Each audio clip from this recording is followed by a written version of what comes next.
Chokai, you mentioned about, we're blossoming. And that's, of course, a beautiful analogy, blossoming from within. And for so many people, particularly right now, it doesn't feel that way, and it hasn't for a while. It still feels very challenging. Everybody's got unconscious stuff that's, trauma, buried memories, buried issues from this lifetime and childhood, as well as other lifetimes, and don't even realize it. And that's what's holding them back. That's what's weighing them down. And we're going through this transmutational process, literally on a cellular level, on a DNA level, and but on an emotional level and on a mental level, and all of that's encompassed in the spiritual level. So can you speak to that a little bit to help people maybe understand what's going on for them and why it can feel so difficult and a struggle, and maybe help with that process? Indeed, indeed. Well, you know, we touched on it a little bit earlier. It's like whenever you begin to incarnate here, you begin collecting stuff, as it were, right? And all stuff is really just misunderstandings. Now, one of the rules of the universe is the universe must maintain balance. And that means individuals in this universe must also maintain balance. But what happens is it's like when you begin to incarnate, especially in polarity-based versions of reality, what you think of as 3D or 4D, then you know there are generally misunderstandings that happen. There are times when you become unconscious of that source presence within you, your soul level presence. And we really akin your soul as that spark of the divine that you are, that is pure and that is wise and that is evolving. Okay. And so, but when those misunderstandings um, happen, then, if they're not resolved, then they carry forward to the next life and the next life. And, between lives, you look over the path you took, the choices you made, the results of that, and it's like, all right, so what do I want to clarify and what do I want to expand? Generally two different tracks for an incarnation. One is resolution of previous misunderstandings, and one is expansion of consciousness. And the idea is to do both simultaneously to the extent that it's possible. But whenever you have these misunderstandings, and whether you think of it as just the stuff that occurs in a lifetime or over several, it's going to be resolved one way or the other, and your soul is going to decide, which of that you deal with in a given life. And so when you're born into circumstances that not only help to catalyze those misunderstandings, okay, which are basically false beliefs, but also to catalyze the potential to resolve them, the motivation to resolve them. Okay. And so, both of those things happen as a general rule.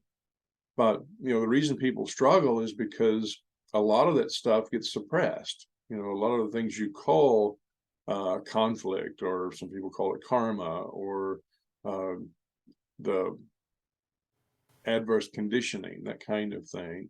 A lot of that's unconscious, and all it is false beliefs that you've forgotten or simply no longer aware of, that are influencing your perspective. And identifying those false beliefs, and they're not always negative. Most people think of it as like, well, I got these negative beliefs, but it's not really always negative beliefs. They're just false. They're not the true representation of who you are, or what life is about, or what source is about. Okay. And so, because they're unconscious, they go unnoticed. And when people struggle in their daily life, whether it's work situations, relationships, or just, the process of how to have a happy day and having a hard time doing that, it's generally because of these unconscious adverse beliefs. And so identifying and resolving them in various ways is a pretty important part of the evolutionary process, because everywhere that you have one of these false beliefs, it really just means that there is an aspect of your consciousness that's not aligned with your soul. And that's not a bad thing. It's just a painful thing, right? Um, in your biblical scripture, it talks about how human beings are born into sin. And of course, religions tend to make a very big and different kind of deal out of that. What it really means is you're born with misunderstandings, and you're born into a world that's prone to misunderstandings. And that's because of all the fear. And when fear starts driving your consciousness, you can't help but misunderstand, because fear, one, isn't seeing the whole picture, and the part of the picture it sees is probably not seeing it accurately. Okay. And so that alone, it's like if you have, let's say you have 100 options, and let's say that 75 of those options are actually very fruitful, very beneficial, very delightful options, but you're triggered into fear, then you're only going to see maybe 10 of the options that aren't really that helpful, because fear is not trying to progress you, it's simply trying to avoid pain. And that is the big folly for human egos in this version of reality, that quest to avoid pain rather than the quest to embrace reality or embrace love, which, by the way, also avoids the pain. But from a fear-based point of view, people don't generally see that. The egos don't even think to look for that. They're just trying to get away from or to prevent some sort of pain. And pain is not the problem, but trying to run from pain that, for the most part, is based on beliefs that, for the most part, aren't true. Well, you can see where that could get to be a challenge, because you're really basically running from shadows. And it doesn't mean that there weren't experiences that absolutely were painful and that absolutely you don't want to repeat, because that totally happens. But that was then, this is now. And even though the psyche may be still reliving that, and it does, because when you have traumas, what basically happens, and this is a simplified way of describing it, but what basically happens is, like, you have all these, let's say your psyche is like a jar of marbles. It's one of our favorite ways of describing the human psyche. It's a jar of marbles. And, there's no set number of those marbles. And when you have a traumatic experience, either some of the marbles you already have are allocated to dealing with that, or in some cases, you actually create more marbles to deal with that. And they basically stay stuck in whatever the vibration and perspective or interpretation that was associated with that trauma. And it's not really usually just one thing. You have negative judgments about yourself or shame that arises because of that. Then you have fear about that. Then you have judgment about the fear and the shame. And it becomes this big cluster of adverse energetic dynamics.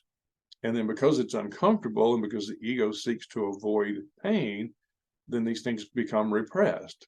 They get tucked away in various parts of your body or various parts of your aura, and they become basically invisible to you for a time.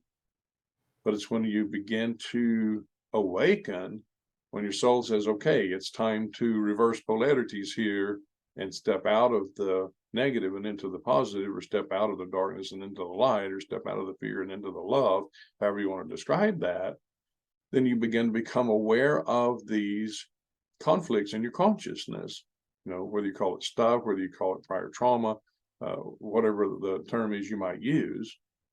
It's time to resolve and to bring to balance those conflicting dynamics. And you have a very wise and loving soul delighted to walk you through that process. You have very wise and loving guides and angels delighted to help walk you through that process. So you're absolutely not alone in it, even if you sometimes feel that way. And bringing these things to light and resolving them one way or the other is paramount, because you certainly can't take it with you into oneness, because it's not compatible with oneness. And you can't go to oneness to avoid it, because you can't leave without all of you into oneness. The oneness means all one. It doesn't mean I'm leaving half of myself behind. Okay. So facing those things, resolving those things, is a very powerful way to advance your evolution. And while it may seem hard, and sometimes I know it is absolutely painful and difficult, the option is to stay stuck in it and to stay mediocre and limited in your expression far longer than you have to. So, you know, if you have a choice between love and fear, which is more important? Which would you rather have driving your car, love or fear? You know, which would you rather have paving your path, love or fear? Okay. And, make that choice. And if that choice is love, then there's literally an entire universe of resources available to help you walk through that and to transcend, to evolve, awaken, and ascend. I know that's a long response, but we tried to cover all the bases. No, it's great. It's great.